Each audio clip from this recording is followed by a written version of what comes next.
श्री स्वामी समर्थ. नमस्कार फॅमिली. मी रीमा. मी स्वयंपाकाची कामं करते आणि माझ्या व्हिडिओमधनं मी माझं डेली रुटीन तुम्हाला दाखवत असते.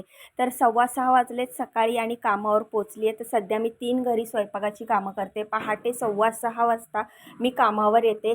पावसामुळे आज जरासा उशीरच झाला. 6:25 झाले मी कामावर पोचली. इथे मस्त असा व्हेजिटेबल उपमा बनवलेला आहे. कॉर्न टाकलेत, बीन्स टाकलेत, कॅप्सिकम, गाजर, कांदा, टोमॅटो टाकून मस्त असा उपमा बनवलेला आहे. त्यानंतर फ्लावर बटाट्याची सुकी भाजी बनवलेली आहे, चहा बनवलेला आहे, चपात्या बनवलेल्या आहेत. आता पटापट सरांचा टिफिन पॅक करते. तर पावसामुळे आज मला यायला उशीर झाला, कारण खूप सांभाळून गाडी चालवावी लागते. पावसाच्या गाडी स्लिप व्हायची भीती असते आणि एवढे सगळे ॲक्सिडेंट बघितलेत ना, तर मला आता भीतीच वाटते. कधी कधी वाटतं ड्रायव्हिंग वगैरे नको करायला, जवळपासची कामं करूया, पण ही माझी 15 वर्ष जुनी कामं आहेत, हे सोडू पण शकत नाही.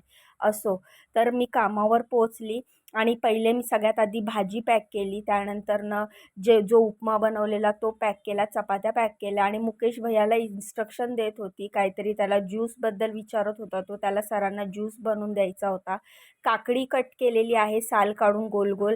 मस्त ती काकडी डब्यात भरली, त्यात थोडासा चाट मसाला टाकला आणि काकडी पण एका डब्यामध्ये दिली. फ्रूटमध्ये कलिंगड द्यायचं आहे. सगळ्यात मोठं काम मला हे कलिंगडमधल्या बिया काढून कट करायचं ना, खूप मोठं काम वाटतं, कारण एक एक बी काढणं ना खूप कठीण असतं कलिंगडचं. तर आणि त्यातल्या त्यात आता बघा, हे कलिंगड आहे ना, काल परवा मी कट केलेलं होतं. ह्याच्यामध्ये खूप बिया होत्या आणि एक जरी बी राहिली ना की सरांना नाही आवडत. तर काल मी कलिंगड दिलेलं, त्याच्यात 2-3 बिया निघाल्या. तर आज मी जरा सांभाळून कलिंगड कापते, एक पण बी आली नाही पाहिजे. तर बी काढून असं कलिंगडचं कापून मी सरांना टिफिनमध्ये दिलेलं आहे. रोज सकाळच्या माझं हे रोजचं डेली रुटीन आहे. हे काम झाल्यावर मी 7:40ला दुसऱ्या कामावर जाते आणि त्या मॅडमना देखील 8:15ला निघायचं असतं ऑफिसला. तर त्या मॅडमचा पण मला टिफिन 8:15पर्यंत रेडी करून द्यायचा असतो. पण त्यांच्या टिफिनमध्ये फक्त चपाती भाजी किंवा डाळ भात असं काहीतरी 1-2च टिफिन असतात. इकडे प्रॉपर टिफिन सगळं टिफिनमध्ये व्यवस्थित पॅक करावं लागतं. एकदम सगळे टिफिन व्यवस्थित द्यायला लागतात. त्यामुळे विचार करून एक एक वस्तू टाकावी लागते आणि रोज ब्रेड पण द्यायला लागतो. सरांना ब्रेडशिवाय जेवण पूर्ण झालेलं वाटत नाही. तर आज मी ब्रेडला फक्त सॉस लावत आहे आणि सॉस लावून मी सरांना ब्रेड देते. तर तुम्ही बघू शकता, मला मागे मुकेश भैया बघतोय आणि मला विचारतोय की आज तू काय लावते ब्रेडला. तर मी म्हटलं सॉस लावला आणि त्याच्यावर मी शेव टाकलेली आहे, भुजिया म्हणतात ती भुजिया टाकली आहे. आणि अशा प्रकारे मी हे 2 ब्रेडचे स्लाईस सरांच्या टिफिनमध्ये पॅक केलेले आहेत. तर अशा प्रकारे सगळे टिफिन पॅक झाले आणि फ्रूट पण दिलेला आहे, कलिंगड, काकडी दिलेली आहे, चपाती भाजी, नाश्ता, ब्रेड, दही, सगळं व्यवस्थित विचार करून काय राहिलं तर नाही ना, व्यवस्थित सगळं पॅक करून दिलं. त्यानंतरनं सरांचा टिफिन बॅग बाहेर ठेवल्यानंतर किचन वगैरे क्लीन करून घेतलं. टोडूला अंडं दिलं, किचन क्लीन करून उरलेलं जेवण सगळं झाकून ठेवलं आणि आता मी निघाली आहे दुसऱ्या कामावर. चला मी तुम्हाला दाखवते की मी दुसऱ्या कामावर काय बनवते. चला मग माझ्याबरोबर दुसऱ्या कामावर. बाकी तुम्हाला माझे व्हिडिओ कसे वाटतात मला कमेंट करून सांगत जावा. मला खूप खूप सपोर्ट करा. माझ्या व्हिडिओंना लाईक करत जावा, चॅनलला सबस्क्राईब करत जावा.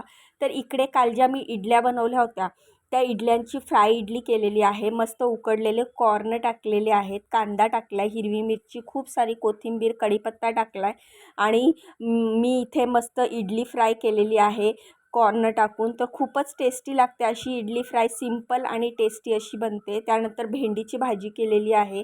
तर कांदा घालून इथं भेंडीची भाजी केलेली आहे. त्यानंतर ना इथे भेंडी जेव्हा बनवते ना, तेव्हा 2 प्रकारची भेंडी बनवावी लागते, कारण त्यांच्या मुलासाठी वेगळी आणि त्या ताईंसाठी म्हणजे मॅडमसाठी वेगळी. तर त्यांच्या मुलाला अशी भरलेली भेंडी आवडते. तर 1 किलो भेंडी येते, त्याच्यातली 300 ते 350 ग्रॅम अशी भरलेली भेंडी बनवावी लागते आणि बाकी अशी परतून भेंडी बनवावी लागते. भेंडीची भाजी बनवल्यानंतर चपात्या बनवल्या आणि मस्त इडली फ्राय केली, 2 प्रकारची भेंड्याची भाजी बनवली. सगळे कढया वगैरे रिकामी केल्या, सगळे भांडी घासून घेतले. इथे मला भांडी घासायचं पण काम आहे. ते भांडे घासायचे मला वेगळे पैसे देतात.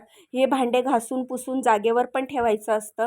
बघू शकता तुम्ही, मी सगळे भांडे जे घासून ठेवलेले ते पुसून जागेवर लावले, किचन वगैरे क्लीन केल्याने आता निघाली आहे तिसऱ्या कामावर. तिसऱ्या कामावर तुम्हाला दाखवते मी काय करते. तर ह्या घरी ज्या मी भांडे घासायचं काम करते, त्याचे ते मला भांडी घासायचे आणि पुसून जागेवर लावायचे वेगळे पैसे देतात. आणि मी पण म्हणते की हातासरशी आपल्याला जर 1000-2000 एक्स्ट्रा मिळत असतील तर काय प्रॉब्लेम आहे. तिसऱ्या कामावर आली. इकडे मी मस्त पालकची भाजी बनवलेली आहे. लसुणी पालक म्हणतात. खूप सारा लसूण घालून लसुणी पालकची भाजी बनवली. त्यानंतर भात बनवलेला आहे आणि भाजीमध्ये ग्रेव्हीमध्ये मी इथे अनियन पोटॅटोची मस्त ग्रेव्ही बनवलेली आहे. मोठे मोठे बटाटे उकडून घेतलेले आहेत. अनियनचे पण फक्त कांद्याचे 4च तुकडे करून कांदा बटाट्याची भाजी केलेली आहे. वाटण करून त्यांना ही अशी भाजी आवडते रेस्टॉरंट स्टाईलची. त्यानंतर चपात्या केलेल्या आहेत. ह्या घरामध्ये 6 ते 8 चपात्या मी रोज करत असते. त्यानंतर भाजी बनवत असते आणि मग डाळ भात किंवा मग ग्रेव्हीवाली भाजी असेल तर मग सुकी भाजी वेगळी बनवायची. जसं की इथे पालकची सुकी भाजी बनवली आणि कांदा आणि बटाट्याची ग्रेव्हीवाली भाजी बनवली, भात बनवला, चपाती बनवली आणि नाश्तासुद्धा बनवत असते मी. पोहे, उपमा वगैरे. ज्या दिवशी नाश्ता नसेल त्या दिवशी 1-2 चपात्या ते जास्त बनवून घेतात. तर असं माझं हे तिसरं काम आहे. तर तिसरं काम पण संपलं आहे आणि आता मी चालली आहे घरी. तर असा होता हा आजचा दिवस. व्हिडिओ कसा वाटला कमेंट करून सांगा. व्हिडिओला लाईक करा, चॅनलला सबस्क्राईब करा. इंस्टाग्राम, फेसबुकवर बघत असाल तर चॅनलला फॉलो करा. हे माझं आणि माझ्या मिस्टरांचं रोजचं रुटीन आहे बरं. आज मी कामावरनं यायला मला उशीर झाला तर माझे मिस्टर खाऊ घालतात. माझे मिस्टर नसले तर मी खाऊ घालते. पण हे हातानेच खाणार. प्लेट दिली तर अजिबात नाही खाणार. तर हे रोजचं असं ठरलेलं आहे आणि ह्यांचेच आशीर्वाद आहेत. चला बाय.